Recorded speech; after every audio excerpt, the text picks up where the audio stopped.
हज़रत मोहम्मद सल्लल्लाहु अलैहि वसल्लम के बहुत बड़े दुश्मन अबू जहल का गरूर कैसे खाक में मिला, फिर कैसे सहाबा इकराम ने अबू जहल का सर काट कर ताजदार आलम हज़रत मोहम्मद सल्लल्लाहु अलैहि वसल्लम के कदमों में डाल दिया।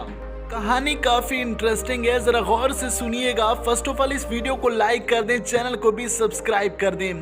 हज़रत अब्दुर्रहमान बिन औफ रज़ी अल्लाह तआला अन्हु का बयान है कि एक मैं सफ़ में खड़ा था, मेरे दाएं बाएं दो नौउमर लड़के खड़े थे।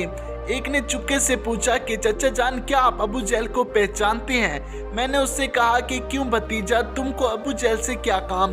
उसने कहा चचा, मैंने खुदा से ये आयत किया है कि मैं अबू जहल को देख लूँगा, या तो उसको कत्ल कर दूंगा या खुद लड़ता हुआ मारा जाऊंगा, क्योंकि वो अल्लाह और उसके रसूल का बहुत ही बड़ा दुश्मन है। हज़रत अब्दुर्रहमान रज़ी अल्लाह तआला अन्हु कहते हैं कि इस हैरत से नौजवान का मुंह ताक रहा था कि दूसरे नौजवान ने भी मुझसे यही कहा। इतने में अबू जहल तलवार घुमाता हुआ सामने आ गया और मैंने उसे इशारा कह के बता दिया कि अबू जहल यही है।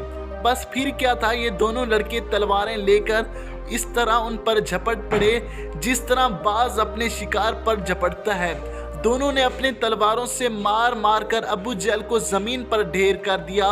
ये दोनों लड़के हज़रत माउस और हज़रत माज रज़ी अल्लाह तआला अन्हु थे, जो अफरा के बेटे थे। Thanks for watching.